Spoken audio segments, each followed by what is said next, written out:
আসসালামু আলাইকুম ভিউয়ার্স। আশা করছি আপনারা সবাই ভালো আছেন। আসলে বলতে গেলে আমরা কেউ আসলে ভালো নেই। ভালো এইজন্য নেই কারণ আমাদের ভিসা বন্ধ আছে। এই মুহূর্তে কি ভিসা খোলা আছে সবার আগে আমি এটা বলতে চাচ্ছি। তারপর বিস্তারিত কথা বলবো আপনাদের সাথে। এই মুহূর্তে খোলা আছে শুধুমাত্র যে সকল ভাই এখানে ইনসাইড আছেন। এখানে সেটা আপনি ভিজিট ভিসায় থাকেন কিংবা যেকোনো ভিসায় থাকেন কিংবা ক্যান্সেলে থাকেন। আপনার কাছে যদি জেনুইন সার্টিফিকেট থেকে থাকে, ডিগ্রি কিংবা মাস্টার্সের জেনুইন সার্টিফিকেট যদি আপনার কাছে থেকে থাকে, তো আপনার ভিসা আমরা করে দিতে পারবো ইনশাল্লাহ। তো এছাড়া বাকি যে সকল ভিসা আছে সেটা লেবার ক্যাটাগরি বলেন, labour visa, employment visa, high profession visa বা হাই প্রফেশন ভিসা বলতে যেটা বোঝায় অনেকেই এটা বুঝেন না যে আসলে এটা শুধুমাত্র সার্টিফিকেট থাকলেই সম্ভব, এছাড়া সম্ভব নয়। বাকি যে আরবির ঘরের visa, partner visa, investor visa সকল রকম ভিসা বন্ধ আছে, শুধুমাত্র ফ্রি জোনের ভিসা খোলা আছে। ফ্রি জোনে যে সকল কোম্পানি রয়েছে ওই কোম্পানিতে আপনার ভিসা লাগতে পারে, সেটা আউটসাইড বলেন, ইনসাইড বলেন, যে কোনো জায়গা থেকে বলেন, ফ্রি জোনে ভিসা হচ্ছে। কিন্তু ফ্রি জোনে যে সকল বাঙালি লাইসেন্স করে ভিসা করতেছেন আপনাদের ভিসা হচ্ছে না। ভিসা হচ্ছে এইসব বড় বড় কোম্পানি যাদের কাছে লেবার ক্যাম্প রয়েছে, যাদের বড় বড় কন্ট্রাক্ট রয়েছে, কাজের কন্ট্রাক্ট রয়েছে, যেমন এমদাদ, ইমরিল, ট্রান্সগার্ড, কনকর্ডিয়া, এই ধরনের বড় বড় যে সকল কোম্পানি রয়েছে সেই সকল কোম্পানিতে ফ্রি জোনে ভিসা হচ্ছে। তো সেই সকল কোম্পানিতে স্যালারি খুবই সামান্য, 800 থেকে 1000 দিরহাম স্যালারি। এই স্যালারিতে একটা লোক যদি বাংলাদেশ থেকে লক্ষ লক্ষ টাকা খরচ করে এসে সে এখানে রোদের মধ্যে কাজ হবে, এই চরম রোদের মধ্যে কাজ করার জন্য তারা লোক পাচ্ছে না, এই জন্য এই ভিসাটা খোলা রেখেছে যাতে করে আপনারা আসেন এই রোদের মধ্যে এই আপনারা কাজ করেন। তো এখন কথা হচ্ছে এটা ইনসাইডে খোলা আছে কিনা, এটা ইনসাইডেও খোলা আছে। আর কি ভিসা খোলা আছে? শুধুমাত্র যাদের সার্টিফিকেট রয়েছে, যারা ইঞ্জিনিয়ার ম্যানেজার পদে ভিসা লাগাইতে চাচ্ছেন, আপনাদের কাছে জেনুইন সার্টিফিকেট আছে আর আপনারা ইনসাইডে আছেন, মানে দুবাইয়ের ভিতরে, সংযুক্ত আরব আমিরাতের ভিতরে আছেন, আপনাদের ভিসা হচ্ছে। আপনারা যারা আউটসাইড আছেন, এতদিন আমরা আপনাদেরকে বলেছি যে সার্টিফিকেট জলদি আমাদের কাছে অ্যাটেস্টেশন করে পাঠান, আপনারা পাঠাইতে দেরি হয়ে গেছে, এখন আপাতত রিজেক্ট হচ্ছে। তবে এটা দীর্ঘস্থায়ী নয়, যেটা আপনারা মনে করছেন যে ভিসা বন্ধ হয়ে গেছে, এটা দীর্ঘস্থায়ী নয়, সাময়িকভাবে বন্ধ রাখা হয়েছে। এই জন্য বন্ধ রাখা হয়েছে যে অনেক বাংলাদেশি রয়েছেন, বাংলাদেশ থেকে সার্টিফিকেট জালিয়াত করে এনে এখানে ভিসা করতেছেন, ঠিক তাদের কারণে আউটসাইড জেনুইন যাদের সার্টিফিকেট আছে, সত্যিকারের শিক্ষিত লোক যারা, তাদের ভিসাটা ব্যাহত হচ্ছে, তাদের ভিসাটা রিজেক্ট হচ্ছে। এরা বুঝতে পারতেছেন না যে কোনটা জেনুইন কোনটা জেনুইন নয়। তো ঠিক এই কারণে আউটসাইডের ভিসাটা তারা স্থগিত রাখছে। তো যাদের লেবার পেমেন্ট হয়ে গেছে অলরেডি, ভিসা রিজেক্ট হয়েছে, তাদের টেনশনের কিছু নেই, তাদের ভিসা ইনশাল্লাহ হবে। এবং যাদের টোটাল কোনো কাজ হয়নি তারা সার্টিফিকেট অ্যাটেস্টেশন করেন, অ্যাটেস্টেশন করে আমাদের সাথে যোগাযোগ করেন, ইনশাল্লাহ আপনাদের ভিসা টু দ্য নম্বর, হয়তো সেখানে 15 দিন, 20 দিন বা 25 দিন, 30 দিন লাগতে পারে, আপনাদের ভিসা আমরা করে দেবো ইনশাল্লাহ। তো আসেন ভিসা চালু হওয়ার বিষয়ে কথা বলতে চাচ্ছি, যে বিষয়টা জরুরি। আপনাদের যদি আমার ভিডিও ভালো লাগে আমাকে অবশ্যই আমার ভিডিও লাইক করবেন, আমাকে আপনাদের মূল্যবান মতামত দিবেন এবং শেয়ার করবেন আমার ভিডিও। পাশাপাশি আপনারা যারা আমাদের নিয়মিত দেখেন, যারা আমাদের ভিডিও নিয়মিত দেখেন, আপনাদের কাছে অনুরোধ রইল সবাই সাবস্ক্রাইব করবেন।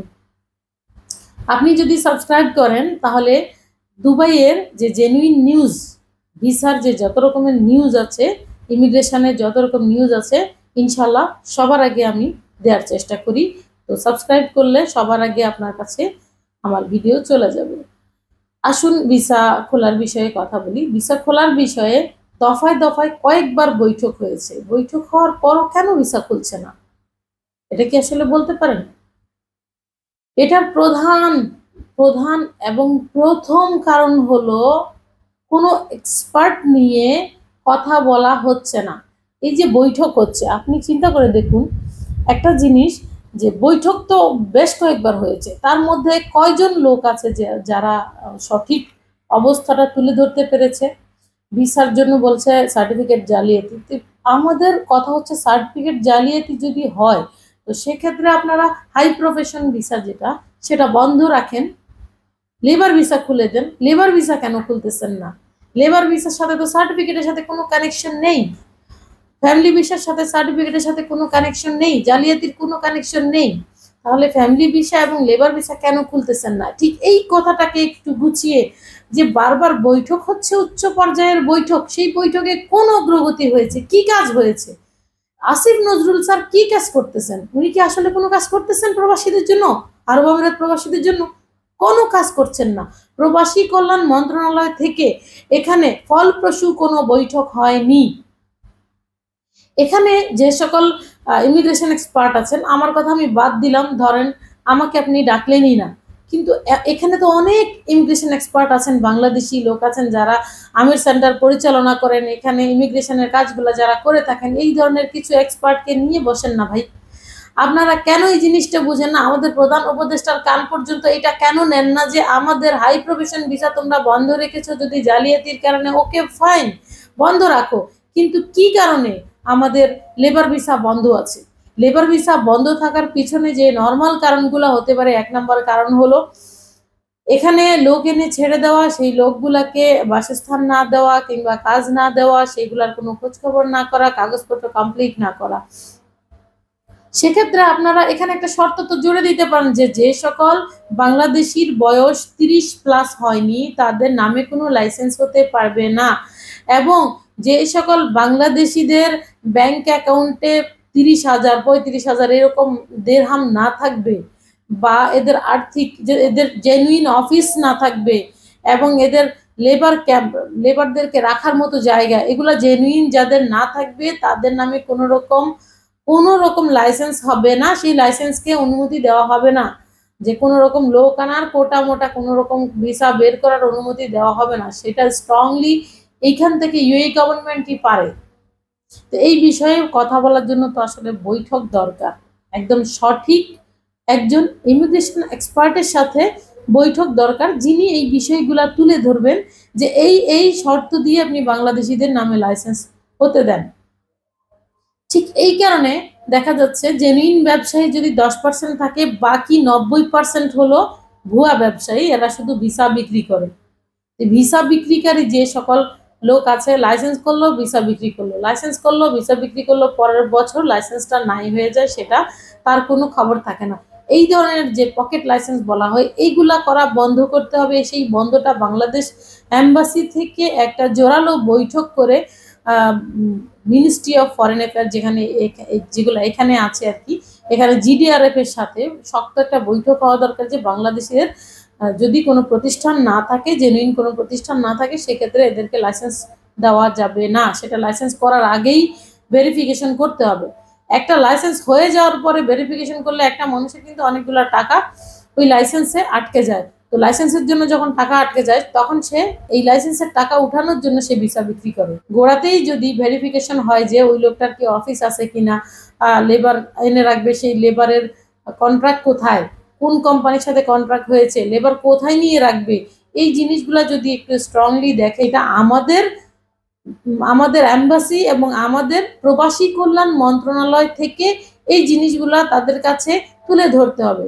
তুলে ধরার পর এটা স্ট্রংলি কাজ করবে এবং বাংলাদেশিদের ভিসা নর্মালি খোলা থাকবে।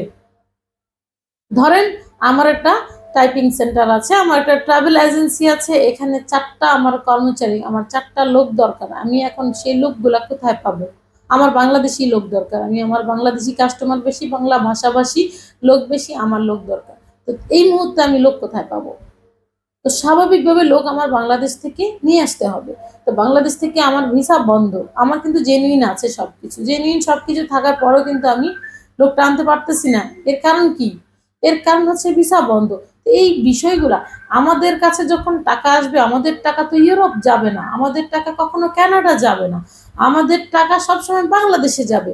তো বাংলাদেশের রেমিটেন্স আমরা পাঠাচ্ছি, তো আমরা কিন্তু বেগম পাড়ায় বাড়ি করব না কোনোদিন। আমরা যারা মধ্যপ্রাচ্য প্রবাসী আছি, খুব স্বল্প আয়ের মানুষ আছি, স্বল্প আয়ের বিজনেস হোল্ডার আছি, বা বিজনেসম্যান বা বিজনেস পার্সন, বিজনেস ওমেন যারা আছি, তারা কিন্তু কখনোই আমরা বেগমপাড়ায় যাব না, কানাডায় যাব না, আমরা সেখানে গিয়ে বাড়িও করব না। আমাদের টাকা যাবে আমাদের বাংলাদেশে, আমাদের টাকা বাংলাদেশে যাবে, বাংলাদেশের অর্থনীতি সচল হবে, অথচ আমরা কোনো সুযোগ সুবিধা পাবো না, আমাদের একটা লোক আমরা বাংলাদেশ থেকে নিয়ে আসতে পারবো না। এটা তো আসলে আমি বুঝতেছি না যে কেন প্রবাসী কল্যাণ মন্ত্রণালয় এই বিষয়টা নিয়ে কাজ করতেছে না এবং ডিলে করতেছে। এত ডিলে করে কি ফায়দা আমি বুঝলাম না।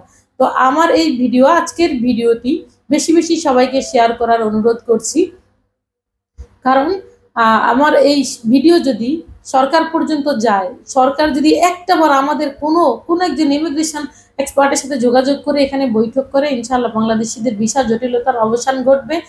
পাশাপাশি আরেকটা কথা বলে রাখি, এখানে যে সকল ভাইয়ের ভিসা রয়েছে, এই দেশে ভিসা দেয় হলো আপনার 2 বছরের জন্য। যদি 2 বছরের একটা ভিসা হয়, আপনি একটু ভালো করে একটু ভাবেন যে একটা মানুষের 2 বছর শেষ হয়ে গেছে, ঠিক আছে, এখন সে অন্য কোম্পানিতে ট্রান্সফার হবে অথবা সে অন্য কোম্পানিতে ভিসা লাগাবে, সে কিভাবে যাবে? ট্রান্সফার বন্ধ করে রাখছে, এইটা কেন বন্ধ রাখবে? এইটা বন্ধ রাখার পিছনে যুক্তিটা কি? এটা নিয়ে কেন আপনারা কথা বলেন না? এই যে হাজার হাজার বাংলাদেশি বেকার হয়ে পড়েছে, হাজার হাজার বাংলাদেশির ভিসা শেষ হয়ে গেছে, প্রতিদিন 50 দিরহাম করে ফাইন আসছে। 50 দিরহাম সমান কত? অলমোস্ট 1700 টাকা। প্রতিদিন একটা মানুষের 1700 টাকা করে ফাইন আসতেছে, সে মানুষটা মাসে ইনকাম করতেছে কত? সর্বোচ্চ 1200 থেকে 1500 টাকা।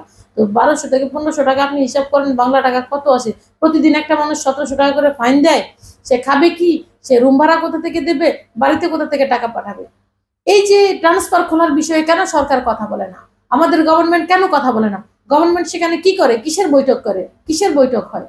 আমি তো আসলে এটা কোনো অর্থ পাচ্ছি না। তো বৈঠকগুলির অ্যাকচুয়ালি কোনো ফলপ্রসূ আমরা কোনো কিছু দেখতে পাইনি। যেহেতু দেখতে পাইনি, সেহেতু আমরা দেখতে চাই। হয় দেখবো, আর না হয় এখান থেকে আরব আমিরাত প্রবাসীরা রেমিটেন্স শাটডাউন করবে।